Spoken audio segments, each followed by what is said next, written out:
Welcome students. क्या कल सुबह एग्जाम है और अभी तक रिवीजन थोड़ा पेंडिंग लग रहा है? देखो, टेंशन लेने की बिल्कुल भी जरूरत नहीं है।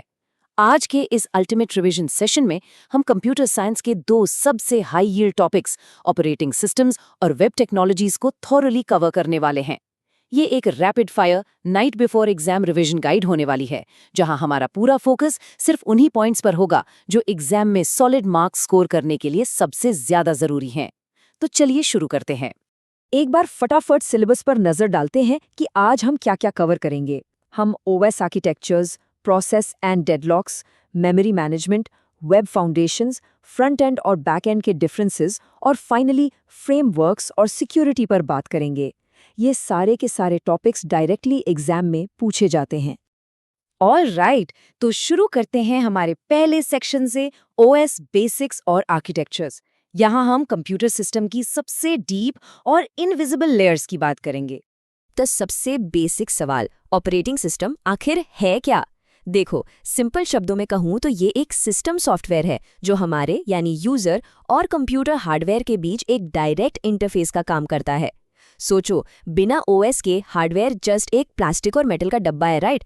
चाहे प्रोसेसेस को मैनेज करना हो, मेमोरी एलोकेट करनी हो या फाइल्स और डिवाइसेस को हैंडल करना हो, ये सारे एसेंशियल रिसोर्स मैनेजमेंट के काम ओएस ही करता है। विंडोज, लिनक्स, मैक ओएस, ये सब इसी के क्लासिक एग्जाम्पल्स हैं। अब आते हैं ओएस आर्किटेक्चर पर। इसको नोट कर लीजिए क्योंकि ये अक्सर एग्जाम में 15 मार्क का लॉन्ग क्वेश्चन बनकर आता है। इसके कंपोनेंट्स क्लियरली डिवाइडेड होते हैं। सबसे कोर पार्ट होता है कर्नल, जो बेसिकली सारे एसेंशियल रिसोर्सेज को मैनेज करता है। उसके ठीक ऊपर होता है शेल, जो हमें कमांड देने के लिए यूजर इंटरफेस प्रोवाइड करता है। इसके अलावा फाइल सिस्टम और डिवाइस ड्राइवर्स भी ओएस के बहुत इंपॉर्टेंट पार्ट्स हैं। अगर आर्किटेक्चर्स के टाइप्स की बात करें तो 3 मेन नाम आपको हमेशा याद रखने हैं: मोनोलिथिक, लेयर्ड और माइक्रो कर्नल आर्किटेक्चर। अपने आंसर्स में इन पॉइंट्स को जरूर हाईलाइट कीजिएगा, अच्छे मार्क्स मिलेंगे। अब यहाँ एक ऐसी चीज है जहाँ स्टूडेंट्स अक्सर मार्क्स लूज करते हैं। बैच ओएस और रियल टाइम ओएस के बीच का एग्जैक्ट डिफरेंस आपको क्लियर होना ही चाहिए। बैच ओएस ना जॉब्स को सीक्वेंशियली प्रोसेस करता है, यानी एक के बाद एक, और इसमें कोई डायरेक्ट यूजर इंटरैक्शन नहीं होता। इस वजह से इसका रिस्पॉन्स टाइम काफी स्लो होता है। दूसरी तरफ रियल टाइम ओएस यानी आरटीओएस में डेटा प्रोसेस करने और रिस्पॉन्ड करने की एक बहुत ही स्ट्रिक्ट फिक्स टाइम लिमिट होती है। इसके 2 टाइप्स होते हैं, हार्ड और सॉफ्ट। तो जब भी फास्ट रिस्पॉन्स और हाई रिलायबिलिटी चाहिए होती है, जैसे किसी रोबोटिक्स या मेडिकल सिस्टम में, वहां आरटीओएस का ही इस्तेमाल किया जाता है।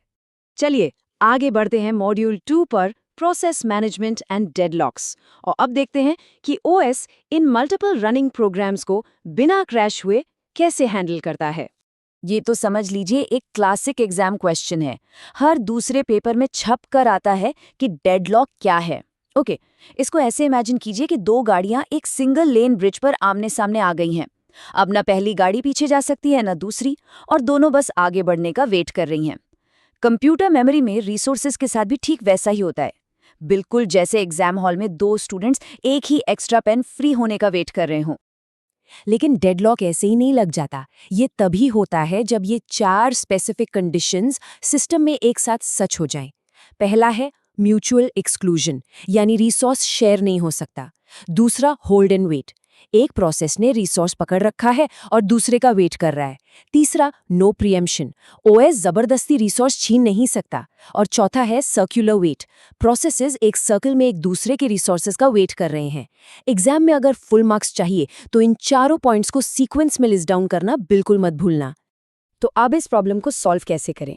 इसका सबसे ब्रिलियंट सोल्यूशन निकल कर आता है बैंकर्स एल्गोरिदम। बेसिकली ये एक डेडलॉक अवॉइडेंस टेक्निक है। सिस्टम यहाँ किसी को डायरेक्टली रिसोर्स नहीं देता। पहले वो तसल्ली से चेक करता है कि भाई कितने रिसोर्सेज अवेलेबल हैं। फिर वो वेरीफाई करता है कि क्या ये नया एलोकेशन सिस्टम को एक सेफ स्टेट में रखेगा। अगर हाँ, तभी वो लॉजिकली और सेफली रिसोर्सेज एलोकेट करता है। ये एल्गोरिदम प्रैक्टिकली वैसे ही काम करता है जैसे एक बैंक वेरीफाई करता है कि लोन देने के बाद उनके पास सेफ कैश रिजर्व बचेगा या नहीं। मूव करते हैं मॉड्यूल 3 की तरफ, memory management techniques. Process management समझने के बाद अब मेमोरी पर फोकस करना जरूरी है, क्योंकि सीएस एग्जाम्स में ये सेक्शन काफी हैवी वेटेज कैरी करता है। ओएस में मेमोरी को मैनेज करने के 2 बहुत पॉपुलर तरीके हैं और एग्जाम पॉइंट ऑफ व्यू से इनके बीच का फर्क आपके दिमाग में क्रिस्टल क्लियर होना चाहिए। पेजिंग क्या करती है? ये मेमोरी को फिक्स्ड साइज फिजिकल ब्लॉक्स में डिवाइड करती है, जिन्हें हम पेजेस और फ्रेम्स कहते हैं। इसका सबसे बड़ा फायदा ये है कि इसमें एक्सटर्नल फ्रैगमेंटेशन की प्रॉब्लम नहीं आती। वहीं दूसरी तरफ है सेगमेंटेशन, जो मेमोरी को प्रोग्राम की ज़रूरत के according logical, variable size segments में डिवाइड करती है। जैसे कोड सेगमेंट अलग, डेटा सेगमेंट अलग। लेकिन एक बात ध्यान रखना, इसमें फ्रैगमेंटेशन होने के चांसेस हमेशा रहते हैं।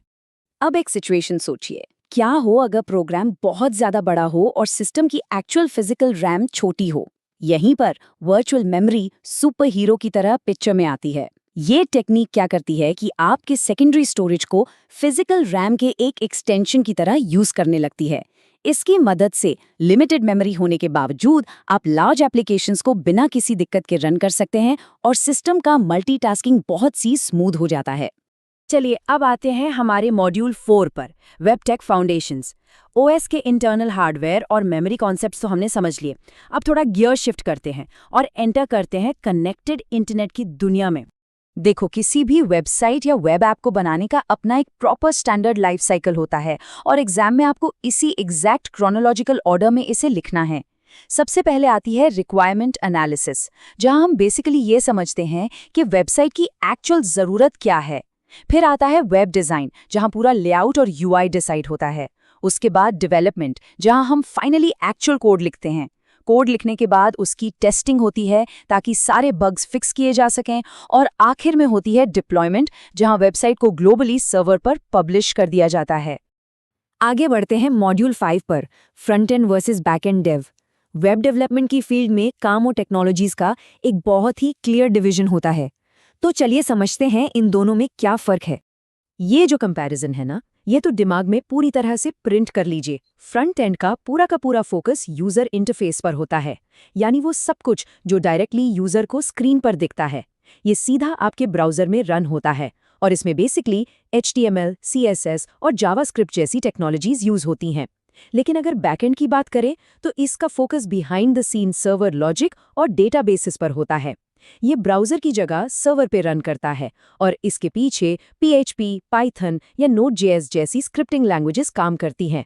और जब ये दोनों पार्ट्स परफेक्टली आपस में कनेक्ट होते हैं, तब बनती है एक फुल्ली फंक्शनल वेब एप्लीकेशन। और अब हम पहुंच गए हैं अपने आखिरी सेक्शन पर, module 6, frameworks and web security. देखिए, मॉडर्न वेब डेवलपमेंट फ्रेमवर्क्स के बिना बिल्कुल अधूरी है और उन्हें एक्सटर्नल थ्रेट से सिक्योर रखना उससे भी ज़्यादा ज़रूरी है। अगर बैकएंड फ्रेमवर्क्स की बात आती है तो एग्जाम पर्सपेक्टिव से एक्सप्रेस और जैंगो के बीच का कंपैरिजन जानना काफ़ी इंपॉर्टेंट है। एक्सप्रेस बेसिकली एक Node.js बेस्ड फ्रेमवर्क है। ये बहुत ही लाइट वेट है, इसमें फास्ट राउटिंग मिलती है और इसका स्ट्रक्चर काफ़ी फ्लेक्सिबल है। तो अगर आपको जल्दी से एक सिंपल API या सर्वर बनाना हो तो एक्सप्रेस बेस्ट चॉइस है। लेकिन दूसरी तरफ जैंगो एक पाइथन बेस्ड फ्रेमवर्क है। ये अपने आप में फुल फीचर्ड है। इसमें आपको बिल्ट इन सिक्योरिटी फीचर्स और एक पूरा रेडीमेड एडमिन पैनल मिलता है। तो हाई सिक्योरिटी और हाईली स्केलेबल ऐप्स के लिए जैंगो एक सॉलिड ऑप्शन है। फ्रेमवर्क स्पेसिफिक क्वेश्चंस के लिए आप इन पॉइंटर्स को जरूर याद रखें। एग्जाम में अक्सर शॉर्ट नोट्स या 5 मार्क्स के क्वेश्चंस सीधा इमर्जिंग वेब टेक्नोलॉजीज पर पूछ लिए जाते हैं। यहाँ ये 4 कीवर्ड्स बिल्कुल मिस मत कीजिएगा।